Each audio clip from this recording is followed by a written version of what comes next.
Two.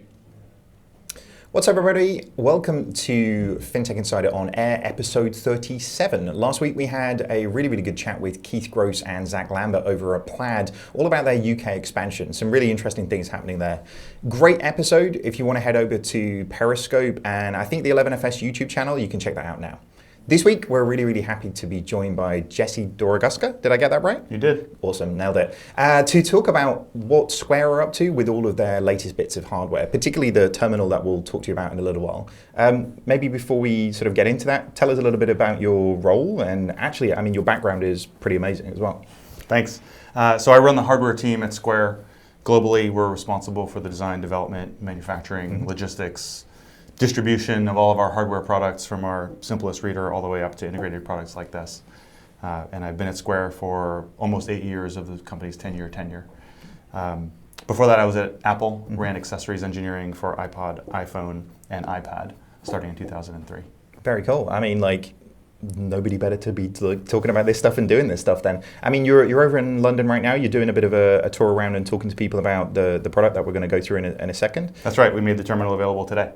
Very cool. And it sounds like everything's going really well in terms of the people that you're talking to as well.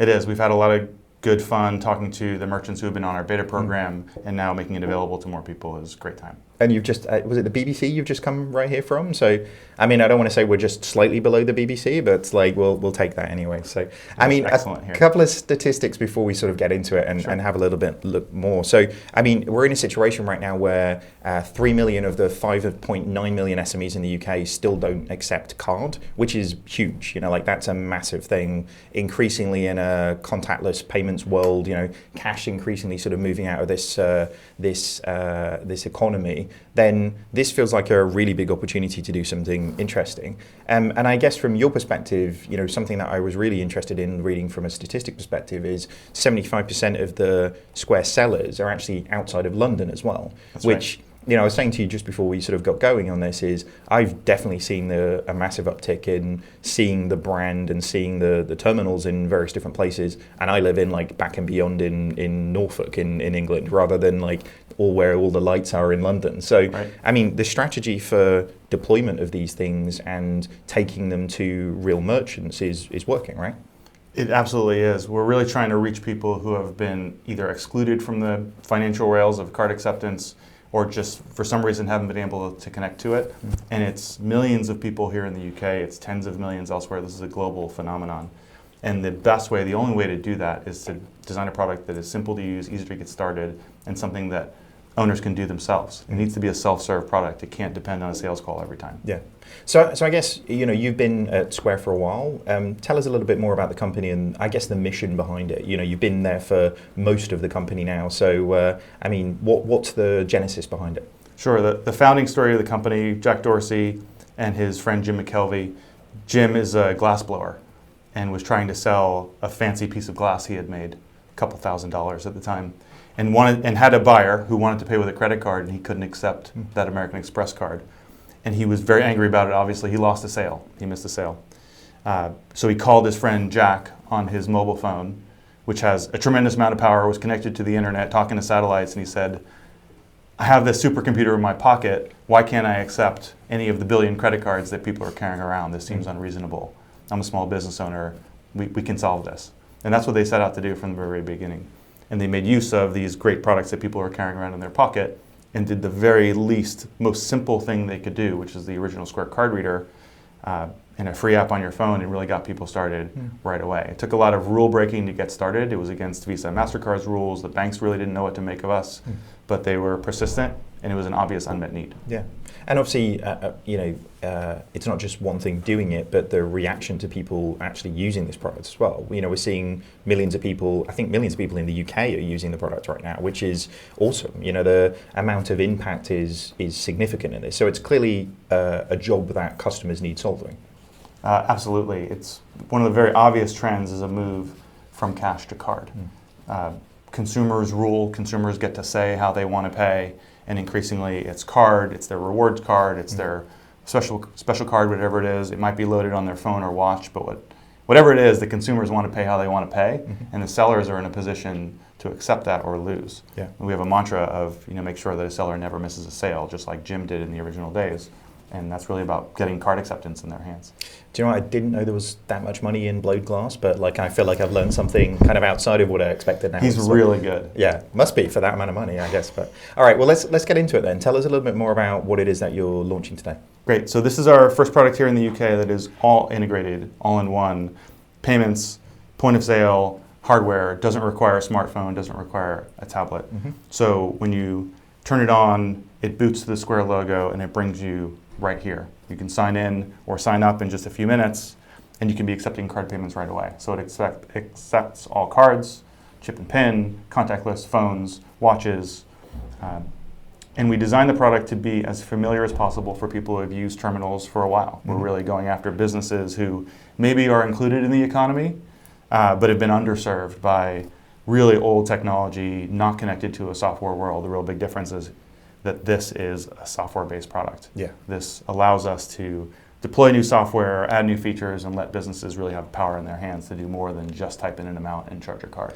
Well, and I guess putting that in context against what people don't have now is, old POS terminals work in a very, very different way, don't they? In terms of, one of the things that I'm particularly interested in is how you manage to maintain people always on the last version of the software, because, the incumbents in this industry are often, very keen on upgrade charges around these things and how those networks actually work. So, how does this work? How are you getting that balance between hardware and software in this particular device?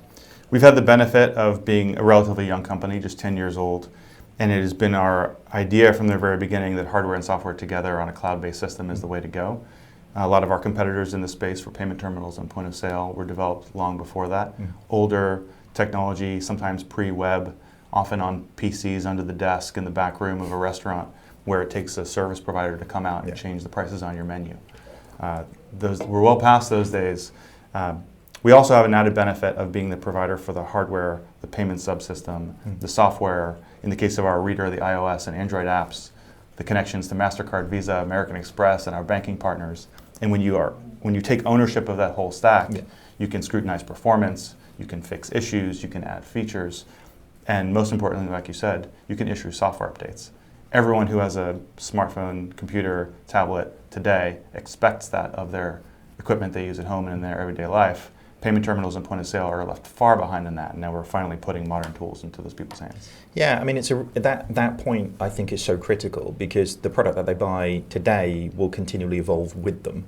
It's like the old days of sat nav in your car, where like Mercedes tried to charge you like $4,000 for the disc. Yeah, for that. Yeah, just to upgrade the thing. Whereas Google Maps is pretty good, right? So being in that situation where this product continually evolves, I think changes how people create product in the first place. So, what's the team, I guess, internally to Square, and how is that traditional sort of product development? You don't just build a product, take it to market. This thing will continually evolve as you guys release more updates and move the software forward. This is a living organism for us. The hardware release is a big moment, but it's really to set up a platform for ongoing delivery of value through software.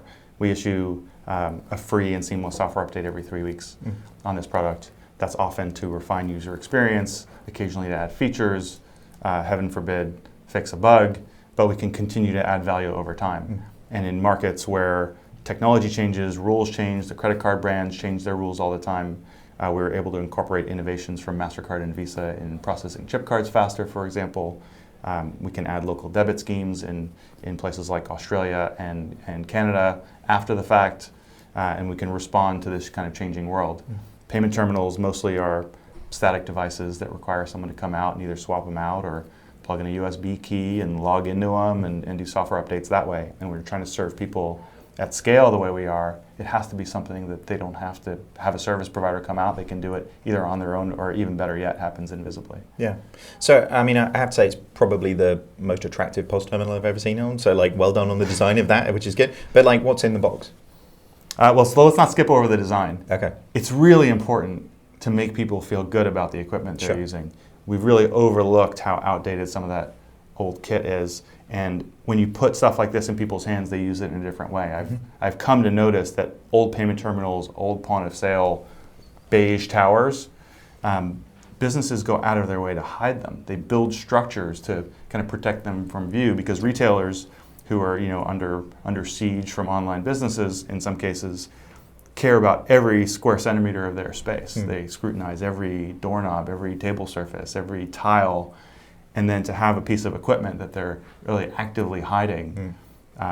If you ask them what's most important about your payment terminal, they're not going to say how it looks in the first 3 or 5 or 10 things they say. Sure. But when you do something like this and put it in your hand, in their hands, you really can light up a different experience with them. So we feel really good about that. It's not cosmetic. It's about marrying the utility and the emotional content of all this. Yeah. All right, but you asked about what's under the hood. Yeah, I mean, because I think it's, again, with the uniqueness of the product, I mean, I've never seen a screen that big on a POS terminal before. So as you say, from a software design and from a hardware design, it's matching those two things together, right? That's right. Now, we have this idea of kind of progressive discovery.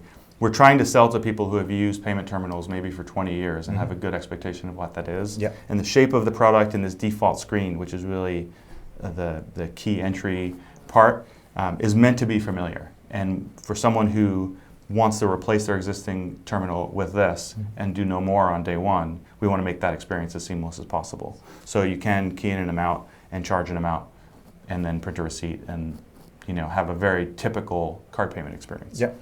Because it's running on a big screen, multi-touch, beautiful fast graphics, we can tab over pretty quickly, and now you're in a point of sale. Nice. You can have all your items set up, they have your prices, they have photos. I can ring you up for multiple items.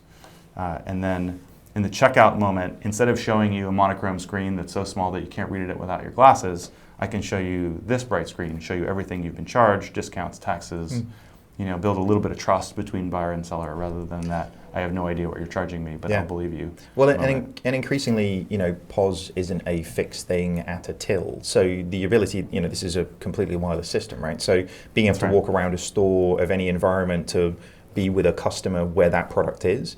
I mean, again, it just changes the dynamic of what retail actually works like, right? It's been fascinating to see how people use a mobile product like this. We had always had a hypothesis that the mobile phone you're carrying around and the simple square card reader was the most mobile thing you could have. And if you're on the go in the corners of the world, you'll be successful with that product.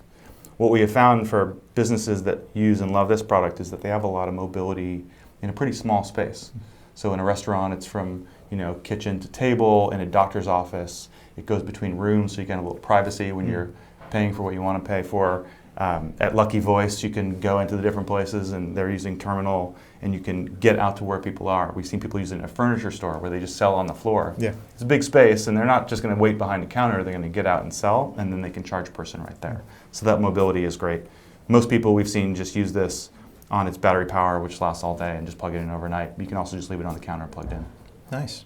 So, I mean, I'm really eager to kind of look inside the box, but maybe go through a little bit more on the software side of things, because I mean, you had there all of the products potentially within a store kind of listed into that. That's right. So how does a merchant work with you to sort of embed that? Is that essentially something that they do on device, or is that something that they do through another means? You can do it on device. You can do it on your computer. Anywhere you can sign into your account, you can create items for one location, multiple locations of your business, different price points for different things, different modifiers for a sandwich. You can really set up your whole operations in the point of sale. You can very quickly get into back of house here as well. In addition to that checkout flow, I can send an invoice from this device. So let's say I'm a restaurant, but I also have a catering business. I can send an invoice. You can review transactions, issue refunds, manage your customer directory, check out your deposits, and manage items. So if you go into items, you can review all those items you just saw, change a price, maybe delete an item you've run out of, and you can do that all right here. Again, not something you can do on a typical payment terminal. No. Again, exactly as you say, managing that from a back office perspective, for somebody in the front office to understand those things in like a Wagamama's or something is like crazy painful. So like being able to do it through this process of the item and the cost of it is, again, it's very intuitive for either for the person who's talking to a customer or the customers themselves in terms of actually understanding it. So, I mean, you mentioned printing. This thing will print receipts as well. Yeah, do you want to see that? Yeah. Let's just charge that. Confirm and pay. Oops. Sorry. Now I have the opportunity to text or email a receipt right here, which we expect people to do pretty often. But you can go old school and print a receipt. So has this got ink in it, or is it? It's a thermal printer. Okay, so it's pretty typical technology. This is built around the paper rolls that one can go out and buy in an office supply shop, so we didn't try to reinvent that whole ecosystem of paper. Well, I guess, again, though, for many of the older terminals, you're in a situation where people are managing like weird and wonderful sort of print things for various different receiptings and stuff. So that's, again, it's an amazing thing. So it's literally doing thermal printing off the back of this. That's right. Very cool. Very cool. I mean, so tell us a little bit more about what's inside it, because again, just to have an all-day battery life off such a bright screen is quite an impressive thing in itself. So, how are you powering everything that's underneath this? So there are two parallel and related trends. The first is that consumer electronics, like Apple makes, Google makes, Samsung makes, have set an incredibly high bar for the customer experience that people expect. Big bright screen, touch screen, software update, animations, colors. All the things that we've come to expect that you don't get out of enterprise payments, hardware, and software. And because that bar has been set so high, those companies have created a tremendous supply chain of the guts of a computer or a smartphone or a tablet that can do this. So this is really built on the technology of a modern smartphone. Nice.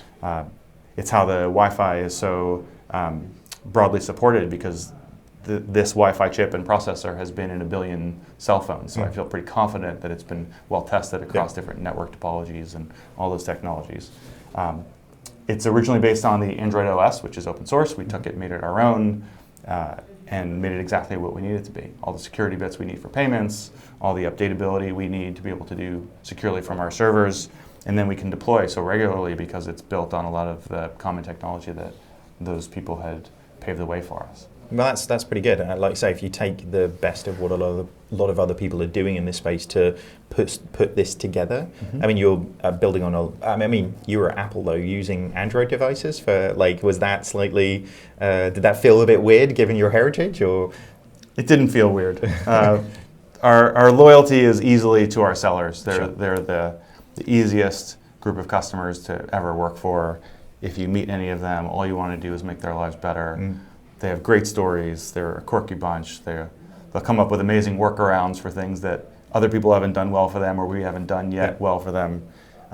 So doing things in service of them is the most important thing. And I guess to that point, what's been their reaction to this? Because obviously I know you've put it in the hands of quite a few people to get the momentum and really shape this with people rather than just in the lab. So how's that gone? What's been the reaction?